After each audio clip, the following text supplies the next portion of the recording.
मुझे लगता है हम सब यहाँ इसलिए आए क्योंकि हमें इस व्यक्ति पर गहरा विश्वास है जो हर हफ्ते या 2 हफ्ते में हमसे बात करता है। मुझे लगता है कि जो दबाव वह झेलता है, जैसा आपने कहा, वह उसका आनंद लेता है। उसने यह कई बार कहा है, वह संघर्ष या दबाव को पसंद करता है क्योंकि तब वह अपने सर्वोत्तम रूप में होता है।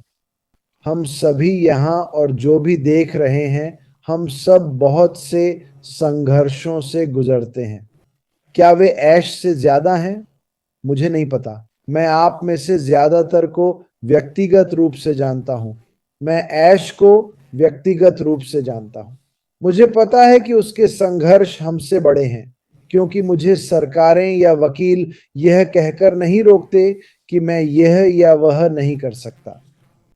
मेरी सबसे बड़ी परेशानी अभी स्पैम कॉल्स हैं, जो वास्तव में कोई बड़ा संघर्ष नहीं है। खासकर इस वक्त वह जो कुछ भी कर रहा है, वह अपने लिए नहीं है। मुझे लगता है कि ज्यादातर संस्थापक इसे समझते हैं, लेकिन बाहरी दुनिया वे इसे नहीं समझते, क्योंकि जैसा मार्टी ने कहा, वे इंटरनेट पर बहुत सी बकवास डालते हैं और लोग इसे पढ़कर पहली बात यही कहते हैं, वे इस पर यकीन कर लेते हैं। आपने ये कहावत सुनी होगी, जो पढ़ो उस पर सब कुछ यकीन मत करो। मैंने कभी ऐसा नहीं किया, पर कभी कभार ये गलती हो जाती है। ऐश बाफरा और उनका सफर, हम सबके जीवन में कई अध्याय होते हैं।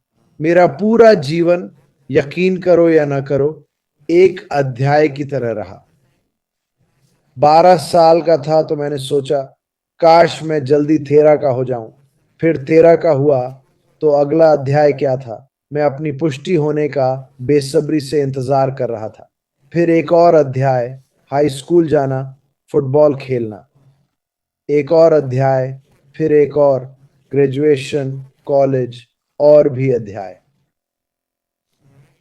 हमारे जीवन में यह एक लगातार संघर्ष है और सभी अध्याय सुंदर नहीं होते। कई अध्याय मैंने अपनी किताब से फाड़ दिए, गलतियां, दिल टूटना, ऐसी कई बातें। अब अगर आप ऐश की परिस्थिति देखें, सबसे पहले उसे कई निराशाएं मिली हैं और मैं बताऊंगा क्यों। मैं किसी को दोष नहीं दे रहा। जब हम इस कंपनी में आए, मुझे 4 साल हो गए। नोरेली को भी बधाई। ठीक है, मुझे नहीं पता कि इसे कैसे कहूं। जब हम यहाँ आए, उसका दुख था कि वह दुनिया भर के लोगों के लिए बहुत मेहनत कर रहा था। फिर भी कई लोग उसके काम का सम्मान नहीं करते थे। जानते हो, गलत बातें कहीं। पर मुझे लगता है कि उस दुख ने उसे और मजबूत, ज्यादा समझदार बनाया। कोई भी पूर्ण नहीं है। इस धरती पर सिर्फ एक इंसान पूर्ण था, और वो थे यीशु मसीह। मैं ये कह रहा हूं क्योंकि मैं ईसाई हूं, पर उसने हमारी कल्पना से ज्यादा संघर्ष झेले हैं। और यह सब कंपनी, उसके परिवार, हम सब के लिए है। ये एक अद्भुत उपलब्धि है, मैं ये कहूंगा।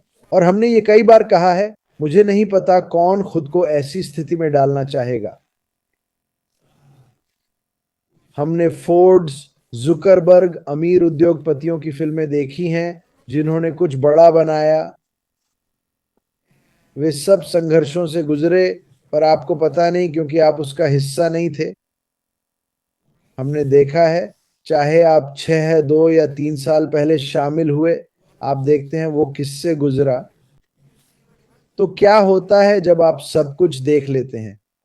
बहुत सारे फैसले किए जाते हैं, बहुत सारे फैसले किए जाते हैं। फिर भी वो वही कर रहा है जो वो कर रहा था। और पिछले साल उसने कुछ बड़े झटके झेले, और वह अभी भी वही कर रहा है। आप सब अभी भी यहां हैं। इससे पता चलता है कि आपका विश्वास इस आंदोलन में बहुत मजबूत है। मैं अभी कुछ और कर सकता था, पर यह कंपनी और इसके प्रभाव के बारे में बात करना ज्यादा महत्वपूर्ण है। अरे क्रिस, देखो, उनके पास उत्पाद नहीं है। हाँ, उनके पास उत्पाद है। उनके पास उत्पाद है। जब यह लॉन्च होगा तब आप ये सवाल नहीं पूछेंगे। पर यह कब होगा क्रिस? जल्द ही। जब यह तैयार होगा। मैं केक को समय से पहले ओवन से नहीं निकालता। अशरफारा के लिए अभी समय नहीं हुआ है, पर जब होगा तो उसे पता चल जाएगा। हम सभी को पता चल जाएगा और यह धमाकेदार होगा। हम कहते हैं कि हम पागल हैं। लोग कहते हैं कि आप पागल हैं, आप एक पंथ जैसे हैं। वे सब बुरा कहते हैं क्योंकि हम इसे चाहते हैं। वे सोचते हैं कि वे हमें परेशान कर रहे हैं। शुरू में यह मुझे बहुत परेशान करता था। मैंने सीखा है कि इससे कोई फर्क नहीं पड़ता। ये बस मेरी बांह पर बुरी हवा है। मैंने इसे जाने दिया। पर यह अध्याय मैंने हर वो लक्ष्य पूरा किया जो चाहता था। मेरा आखिरी अध्याय मौत है। भले ही यह निराशाजनक लगे, पर यह अध्याय जिसमें मैं अभी हूं सिर्फ मेरे बारे में है। मैं इसे खुद लिख सकता हूं। मैं वो लिख सकता हूं जो मैं करना चाहता हूं। अशरफारा, आप और यह कंपनी मुझे मेरे सपने जीने देंगे। इस दुनिया में हमारे पास ज्यादा कुछ नहीं है। आप सभी के पास नौकरियां थी। आपने वो किया जो आपको करना था। सुबह 6 बजे आओ, शाम 5 बजे जाओ। क्या आप ओवर टाइम चाहते हैं? मुझे फर्क नहीं पड़ता कि आपके बच्चे का जन्मदिन है। आपको पैसों की जरूरत है। मेरे बॉस चालाक थे। वो लोगों को समझते थे। वो जानते थे किसे सच में पैसों की जरूरत है, और फिर वो उन्हें इस बारे में लिखते थे। तुम शनिवार को काम नहीं करना चाहते? मुझे लगा तुम कंगाल हो, पर आज मेरे बच्चे का जन्मदिन है। अब आप शनिवार को काम नहीं करना चाहते। आपने मुझे बताया कि आप कंगाल हैं। मैं ये और नहीं सुनना चाहता। वह उसे अपराध बोध कराएगा ताकि मैनेजर उसे काम पर लगा सके। ये एक छोटी सी चाल थी। मैं अलग था। उन्हें मुझे बताने की जरूरत नहीं थी। दरअसल मेरे बॉस ने कहा, तुम 7 दिन यहां रहोगे। उसने मुझे चेकबुक दी और कहा, अपना चेक लिखो, पर 7 दिन यहां रहना होगा। मैंने जिम्मेदारी स्वीकार की। ऐश ने यह स्वीकारा क्योंकि बचपन से इसके बारे में सोचता था। मेरे हिसाब से उसने हम सबको चेकबुक दी, और मेरी राय में वह कह रहा है, तुम अपने चेक लिख सकोगे, तुम बिना चिंता के फोन बिल भर सकोगे। अक्सर हम कहते हैं शायद ऐसा नहीं कहना चाहिए, लेकिन पता है क्या, मुझे यकीन है कि यह कंपनी कई लोगों को अमीर बनाएगी, और ये वो लोग हैं जिन्हें सच में इसकी जरूरत थी। मुझे नहीं लगता किसी को अतिरिक्त पैसों की जरूरत नहीं है। मुझे लगता है हर किसी को चाहिए। जैसा मैंने कहा, तनख्वाह से तनख्वाह जीना सबसे बुरी स्थिति है। मैंने ऐसा किया। मुझे पता है आप में से कई ने किया है या कर रहे हैं। मुझे पता था मामा 2 हफ्ते में 7 दिन बहुत ज्यादा काम करता है। शायद उसके पास आइसक्रीम खाने का भी वक्त नहीं है। ऐसे जीवन जीने का कोई मतलब नहीं है। मैंने ये हजारों बार कहा है, आप काम करके बहुत पैसा कमा सकते हैं। मैंने वही किया। क्या मुझे बहुत पछतावा है? हे भगवान, हाँ, बहुत कुछ मैंने खो दिया। माफ करना दोस्तों, मुझे काम करना है।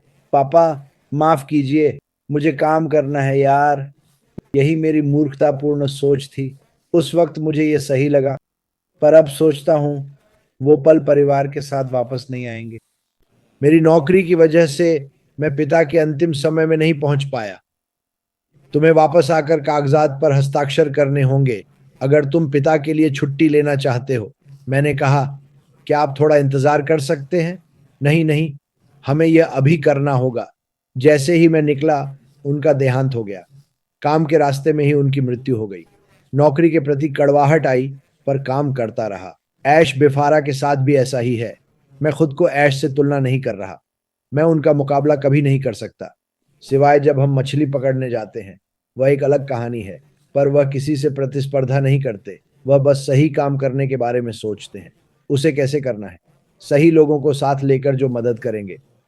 मैं कहूंगा कि इस संस्थापकता में बड़ा बहुमत है। आप में से कई इस पैनल पर हैं या देख रहे हैं। हमारी वर्तमान सफलता में योगदान दिया है। ऐश की मेहनत, हमारी निष्ठा और विश्वास, यह सब जुड़ जाता है। निष्ठा, विश्वास, मेहनत सफलता लाती है। मुझे परवाह नहीं कि कोई क्या कहता है।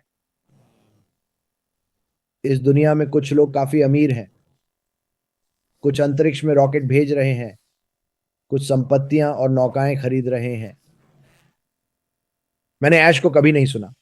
सुनो, मैंने ऐश को सिर्फ खाने की बात करते सुना है। उसे बहुत अच्छा खाना पसंद है।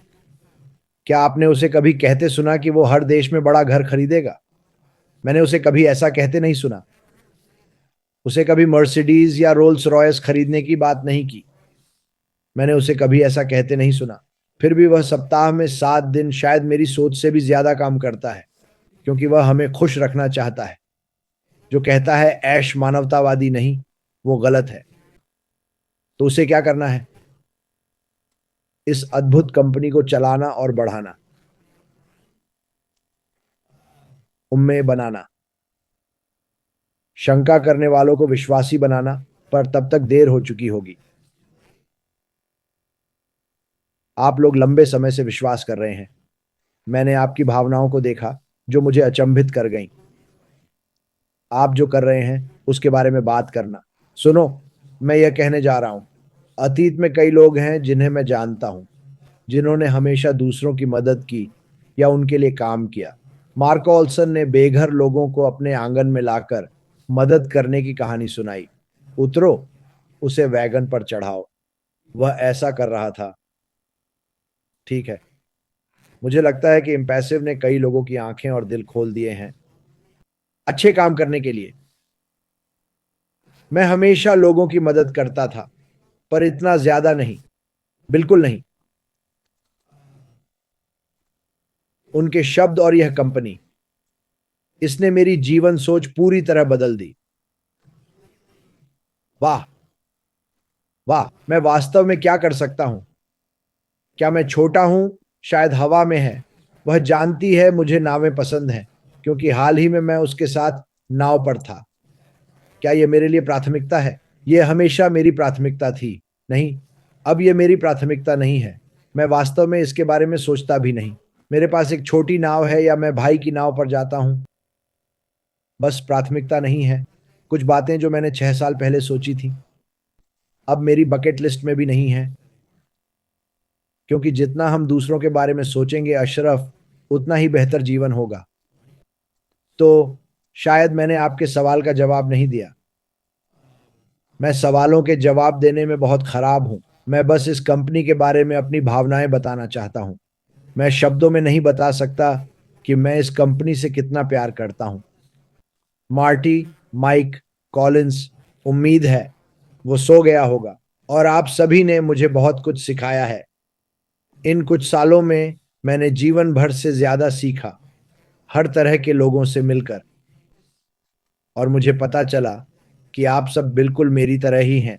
मैं बिल्कुल आप जैसी हूं। हम बस बेहतर जीवन चाहते हैं, और यही ऐश हमें देना चाहती थी।